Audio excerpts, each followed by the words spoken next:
We got to go real quick with your best high-impact NBA players. So impact means impacting the culture, right, of an organization to win games, like influencing people around, people saying, I'm going to follow you. Lead me.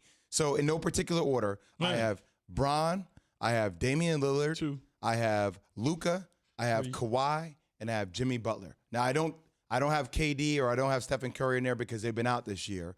But I have those 5 players as it relates to impactful players.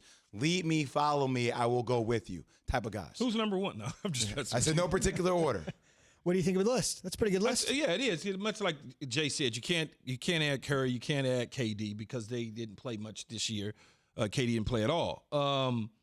Did you have Kawhi? I had Kawhi on there. Okay. I didn't have Giannis, and I know Giannis is back-to-back MVP, but there also seems like there's something Coming up short, though. Yeah, and a lot it of seems coming like up there's something short. missing there with their team as it relates to like, hey, follow me, I'll take you there. I think Giannis can get into that mode eventually. I just See, a these guy would be the like 5 right now. like Dame Lillard, people kind of follow, you know, or LeBron. Obviously, we know what that is. And I had to give Kawhi the caveat, even though it didn't happen this year. Watching what happened last year in Toronto, I'm still giving him the benefit of the doubt. Or just in general, whatever it was in San Antonio too, and he Toronto. wasn't the lead dog though in San Antonio, but I'm just saying he wasn't the lead dog. But when he needed to be on the court, he took care of business on both sides. That's all I'm saying. And then when you look, obviously, Toronto is Toronto, and for the most part, other than the end of the Nuggets deal, he was taking care of business. He was taking care of business with the Clippers. Now Jimmy is interesting because it didn't work out in Minnesota. Right. It didn't work out in Philly. But I feel like he had the best marriage, right? It's like he had 2 divorces, and then he found the person that was right for him in Pat Riley. And now you're seeing this culture that he's been able to build. And in the offseason, guys, they were having 4 a.m. workouts. Tyler Hero and Kendrick Nunn were coming to the facilities at 4 a.m. to work out because Jimmy Butler mandated. That was the standard of excellence that he had. But why? So you mentioned Minnesota, Chicago, right? You mentioned those things.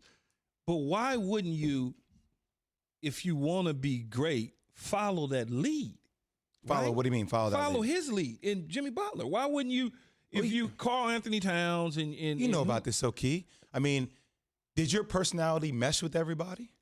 No, but my personality on winning meshed with everybody because they knew what I was about. I understand. I mean, Jimmy Butlers did too, but I mean, Jimmy, I'm trying to think of the right way to say this though. Like either you're going to get on Jimmy's page or you're not. And if you're not, that's going to be a problem. That's going to be a problem for the organization. And Minnesota was that way with people around me like that though, so I can win. I hear you, but Karl Anthony Towns, Andrew Wiggins, that was a little bit of an issue. Right, as it relates to Chicago was different because he was a different stage going through after playing with D Rose and stuff like that with Tibbs though. And then you look at Philadelphia. I mean, it felt like him and Joel were on the same page, but it seemed like there was an issue with Ben.